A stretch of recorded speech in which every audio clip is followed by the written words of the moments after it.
Magandang gabi, Boss Pao. Ako si Julius. Ako ay ipinanganak at lumaki sa bayan ng Lucban, Quezon. Isang lugar na kilala hindi lang sa Pahiyas Festival, kundi pati sa malamig na klima, makukulay na bahay, at mga kwentong kinatatakutan sa bawat kanto. Isa ako sa mga taong hindi naniniwala sa multo, sa engkanto, o sa mga kwentong kinakalat ng matatanda. Ngunit lahat ng iyon ay nagbago dahil sa karanasan kong hanggang ngayon ay nagbibigay ng kilabot at alinlangan sa tuwing makikita ko ang sarili ko sa salamin. Nagsimula ang lahat, Boss Pao, nang lumuwas ako patungong Manila para mag-aral sa kolehiyo. Doon ako tumira sa isang lumang apartment sa Espanya, Sampaloc, malapit sa isang kilalang universidad. Ang apartment ay gawa pa noong dekada 70. May kahoy na sahig na laging umuugong tuwing may naglalakad. At kisame na may mga luma at madilim naman siya na parang hindi naaalis. Sa simula ay wala akong pakialam. Abala ako sa pag-aaral at sa paghahanap ng trabaho para makaraos sa pang-araw-araw. Ngunit dumating ang isang gabi na nagbago ang lahat. Habang naglalakad ako pauwi galing sa library ng universidad, nadaanan ko ang isang lumang kalsada sa Lerma Street. Malamlam ang mga poste ng ilaw at halos walang tao sa paligid. Doon ko unang naramdaman ang kakaiba, Boss Pao. Parang may sumusunod sa akin. Naririnig ko ang yapak.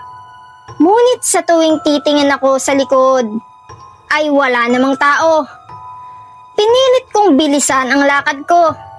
Ngunit mas lalo kong naramdaman na may aninong gumagaya sa bawat kilos ko. Pag-uwi ko sa apartment, nagpunta ako agad sa banyo para maghilamos. At doon ko siya nakita, Boss Pao.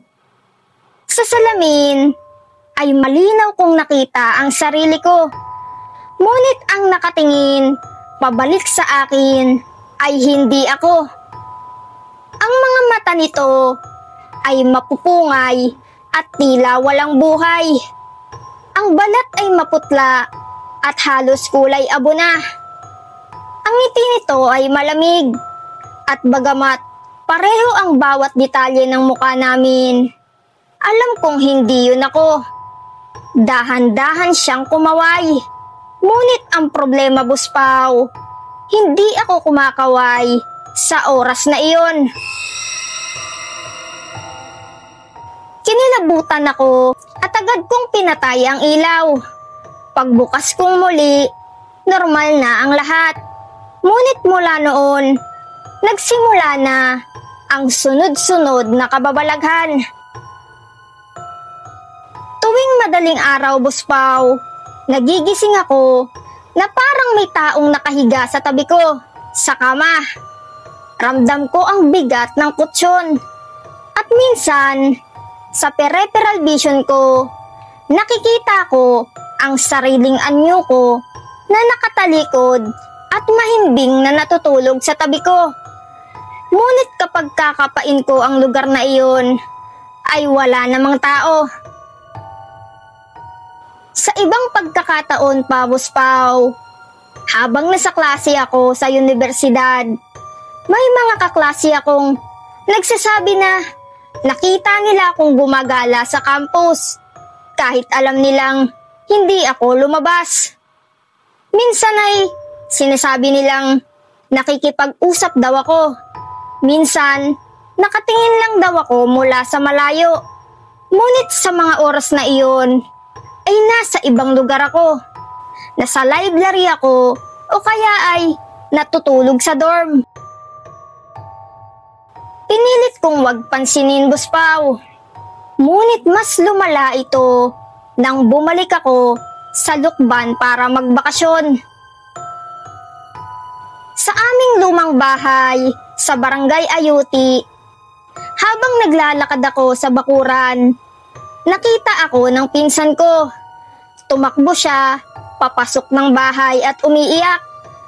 Nang tanungin siya ng mga magulang ko, sinabi niyang nakita raw niya akong nakatayo sa puno ng mangga, nakangiti ng malapad, habang ako raw ay naglalakad papunta sa kanya sa kabilang direksyon. Mula noon, nagsimula akong matakot sa sarili kong refleksyon. Sa bawat salamin sa bahay, sa bawat bintana na may refleksyon, minsan ay nakikita ko ang sarili kong hindi gumagalaw, kasabay ng katawan ko. Minsan naman ay nahuhuli kong nakatingin lang ito, nakangiti, na para bang nag-aabang ng tamang oras.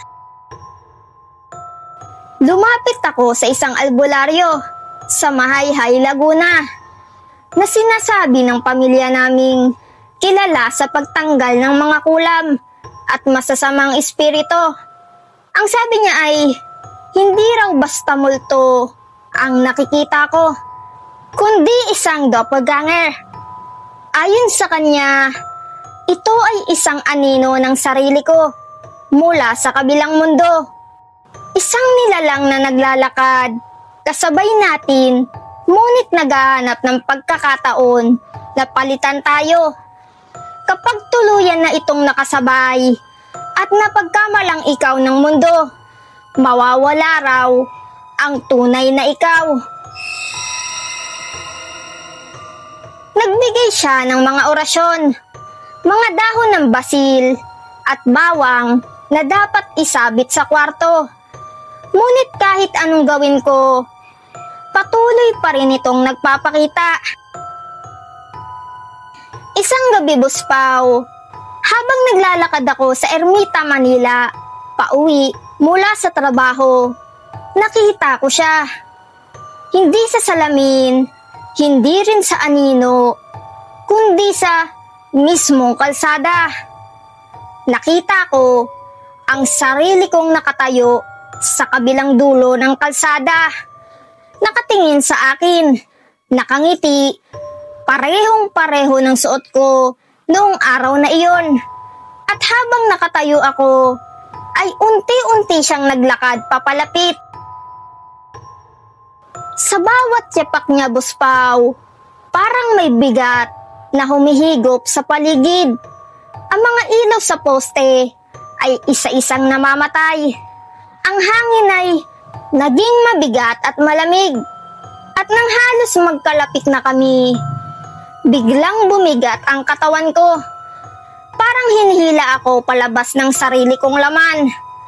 Nakita ko siyang lumapit nang mas malapit pa. Nakahanda ng hawakan ng kamay ko.